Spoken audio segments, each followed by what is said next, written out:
ito ay rated SPG. Striktong patnubay at gabay ng magulang ang kailangan. Maaaring may masiselang tema, lengguwahe, karahasan, sexual, horror o droga na hindi angkop sa mga... Nagkaroon nga ng tsansa ito ngang si Ikit na makita nga ang kalagayan nito ni Mayumi dahil nag-aalala nga siya sa kalagayan nga nito ni Mayumi dahil wala nga silang balita kung nasan nga ito. Samantalang nagkaroon nga ng tsansa ito ngang si Mayumi upang makatakas nga dahil saktong-sakto ang mga tagabantay niya nga ay busy-busy kasi cellphone kaya naman nga natanggal niya nga ang pagkagapos sa kanya at agad-agad nga siyang tumakbo papalayo nga kung saan nga siya tinago nito ni Soraya at sakto nga ring makikita nga siya nito ni Ikit na tumatakbo nga papalayo kaya naman nga tutulungan niya nga ito kasama nga ang anak nga nito ni Mayumi na si Drew at pagkarating nga nila sa resort ay hindi nga makapaniwala ito ngang si Mayumi sa nakita niya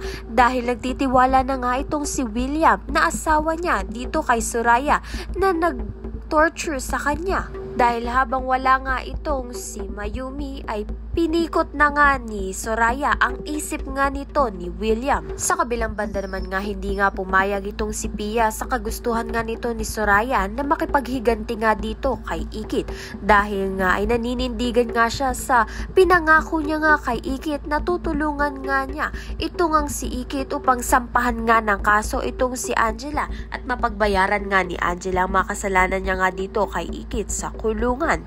At isa pa nga itong si Pia sa alagad nga ng batas at magaling na attorney kaya naman nga walang imposible kung tutulungan niya nga itong si Ikit sa pagsampa nga ng kaso dito kay Angela. Magtagumpay nga kaya sila? Ayan at iba pa ang dapat nating pakaabangan. Maraming salamat sa iyong panonood.